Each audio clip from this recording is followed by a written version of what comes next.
नाम दोस्तों दोस्तों आज हम बात करेंगे कि हर व्यक्ति का स्वभाव दोस्तों चालाकी, छल प्रपंच, झूठ, फरेब दोस्तों, किसी को बेवकूफ़ बना देना। इस युग में दोस्तों हर किसी की मेंटेलिटी ऐसी ही हो गई है दोस्तों। और फिर वो पूछता भी है कि भगवान हमें किन कर्मों की सज़ा दे रहा है, हमारे जीवन में कुछ अच्छा क्यों नहीं होता। तो दोस्तों आप खुद बताइए, जब आपके अंदर ऐसे विचार रहेंगे, इतनी नेगेटिविटी आपके अंदर रहेगी और आप अपने लिए अच्छे की कामना कर रहे हो, तो वो कैसे पॉसिबल हो सकता है दोस्तों। तो हमें अपने जीवन में अगर बदलाव लाना है, अपने जीवन को बेहतर बनाना है दोस्तों, तो सबसे पहले दोस्तों हमें अपने अंदर के विकारों को ख़त्म करना पड़ेगा। और अंदर के विकार दोस्तों बगैर ध्यान के, बगैर भक्ति के मार्ग पे नहीं हो सकते दोस्तों। आज हम लोग देख रहे हैं दोस्तों, हर आदमी इतना नेगेटिव होता जा रहा है, इतनी नेगेटिविटी उसके चारों तरफ इतनी घूम रही है दोस्तों कि वो नेगेटिविटी से घिरा हुआ है दोस्तों।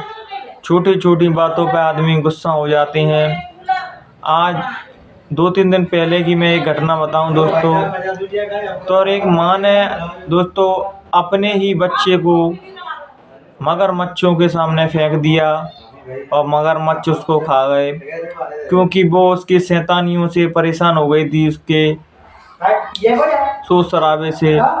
तो आप समझ सकते हैं इन चीज़ों के कि हमारे अंदर कितनी नेगेटिविटी, कितना हमारा पेशेंस लेवल ख़त्म होता जा रहा है कि माँ ही अपने बच्चों को मौत के हवाले कर रही है दोस्तों। तो और किसी की क्या ही बात करें दोस्तों। इसलिए दोस्तों अपने अंदर पॉजिटिविटी लाएं दोस्तों। रोज़ आप परमात्मा का स्मरण करें, रोज़ उसका ध्यान करें, मेडिटेशन करें दोस्तों। हो सके जितनी पॉजिटिव चीज़ों से जुड़े रहें, नेचर के पास जाना रहें दोस्तों।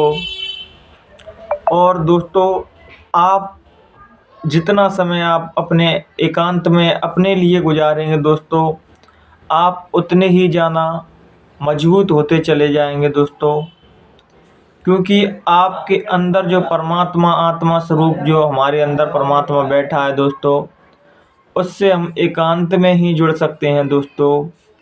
जब हम एकांत में होते हैं तो हम दोस्तों अपने आप से पूर्ण तरीक़े से परिचय होने लगते हैं दोस्तों कि मैं कौन हूँ, कहाँ से आया हूँ और मेरे जीवन का उद्देश्य क्या है, क्या मैं इस देह हूँ क्या।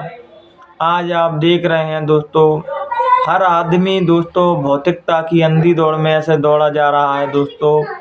भौतिकता को ही सब कुछ समझ रहा है वो, कि मैं ये भी भोग लूँ वो भी भोग लूँ, अंत में उसके हाथ में कुछ नहीं रहता। मन का स्वभाव है दोस्तों कि वो तुम्हें तब तक भरमाए रखेगा दोस्तों जब तक आपके देह में प्राण है या आपके देह में बल है दोस्तों। जैसे ही आपकी मृत्यु करीब आने लगेगी, आप एजेड होने लगेंगे, बुढ़ापा जितने ही करीब आने लगेगा, वैसे ही आपका मन आपसे दूर होता जाएगा दोस्तों। इसलिए दोस्तों भजन करो, सद्कर्म करो, ध्यान करो। अगर हम उसको सही एज में और सही वे में करेंगे दोस्तों, तो हमें उसका बेहतर लाभ मिलेगा दोस्तों। आप जितने भी लोग हैं, ज़्यादातर लोग आपको धर्म की शरण या परमात्मा की शरण हम तभी समर्पित होते हैं दोस्तों जब हमारी एज हो जाती है दोस्तों। तो खिला हुआ कमल तो दोस्तों सबको प्यारा होता है, मुरझाया फूल किसी को प्यारा नहीं होता। उसी प्रकार हमारे देह में जान है, हमारी देह बलवती है, तो वो परमात्मा की ओर वो बहुत ही उत्साह और प्रेम से जाती है दोस्तों। और बुढ़ापे में जो भजन होता है दोस्तों, वो मजबूरी में होता है, परमात्मा का स्मरण नहीं होता उसमें। और जो व्यक्ति कम एज में ही परमात्मा की ओर निकल पड़ते हैं, उनके अंदर दोस्तों वास्तविकता उस परमात्मा की, उस मालिक की खोज उनके अंदर है। इसलिए उनने दुनिया को व्यर्थ समझ लिया है और जो सच्चा रास्ता है मालिक की ओर जाने का वो उनकी ओर निकल पड़ते हैं दोस्तों। लेकिन कुछ भाग्यशाली ही बिरला लोग रहते हैं दोस्तों जो परमात्मा की ओर चलते हैं। बाकी दोस्तों लोग अपने ही जीवन में उलझे हुए हैं और एक दिन मर जाएंगे दोस्तों। भौतिकता की इतनी चरम सीमा है कि आपका जीवन कम पड़ जाएगा यहाँ की चीज़ें भोगने में दोस्तों, फिर भी आप यहाँ की चीज़ें नहीं भोग सकते दोस्तों।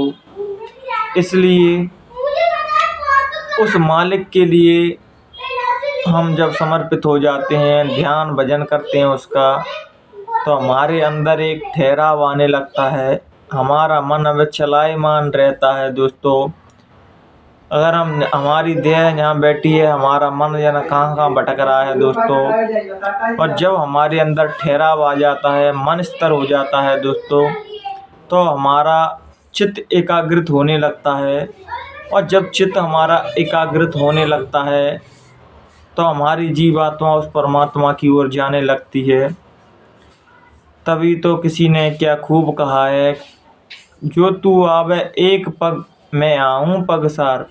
जिस दिन जीव संकल्प कर लेता है कि आज से मैं परमात्मा का हूँ, परमात्मा मेरे हैं, या कोई शिष्य ये संकल्प कर लेता है कि आज से सद्गुरु मेरे हैं, तो फिर सतगुरु भी उसको सब कुछ मान लेते हैं दोस्तों।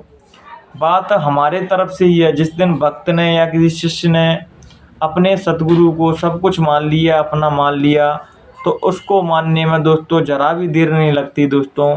देर हमारी तरफ से होती है दोस्तों और दोष हम परमात्मा को देते रहते हैं। हम संसार में भी ऐसे लिप्त हैं कि इससे निकलना नहीं चाहते, और कोई निकालने वाला भी आए तो हम खुद निकलना नहीं चाहते। इसलिए दोस्तों जब किसी संत महात्मा से मिलो दोस्तों, तो व्यर्थ की चीज़ों में ना उलझाते रहना, कुछ उनसे महत्वपूर्ण चीज़ भी ले लेना, उनसे कुछ जिज्ञासा बस परमात्मा की प्यास लेके जाना दोस्तों, तो आपको बहुत कुछ मिल जाएगा दोस्तों। आजकल हम देखते हैं दोस्तों, संत महापुरुषों के भी पास हम जाते हैं तो ये भौतिकता की अंधी दौड़ यही चीज़ मांग के आते हैं कि कोई नौकरी दे देना, कोई पुत्र दे देना, कोई मकान दे देना, कोई गाड़ी दे देना, कोई घोड़ा दे देना। लेकिन जो महत्वपूर्ण चीज़ है दोस्तों, जिससे हमारा जीव कल्याण होगा, जिससे हमारे जन्म जन्मांतर की प्यास बुझेगी, उसको तो कोई मांगता ही नहीं है। तभी तो कोई कामिल मुर्शिद कहते हैं कि मुझको उसको मांगने वाला कोई मिला ही नहीं, मुझे यहाँ की चीज़ मांगने वाले मिले। कभी उस मालिक को, परमात्मा को मांगने वाला मिले तो कोई बात बने दोस्तों। जब हम परमात्मा से परमात्मा को ही मांगने लगते हैं दोस्तों, तो परमात्मा हमसे बहुत प्रसन्न हो जाते हैं और उसकी रहमतें हम पे बरसने लगती हैं और हमारा जीवन बिल्कुल बदल जाता है। राग द्वेष हमारे ख़त्म हो जाते हैं, ईर्ष्या की भावना ख़त्म हो जाती है, जलन की भावना ख़त्म हो जाती है और हमारी आत्मा बलवती होके परमात्मा की ओर चलने लगती है दोस्तों। तो आज के विचारों को इन्हीं के साथ हम विराम देते हैं। अगर मुझसे कहने सुनने में कोई भी गलती हुई हो तो अपना छोटा भाई समझ के मुझे माफ़ कर देना। प्रणाम दोस्तों।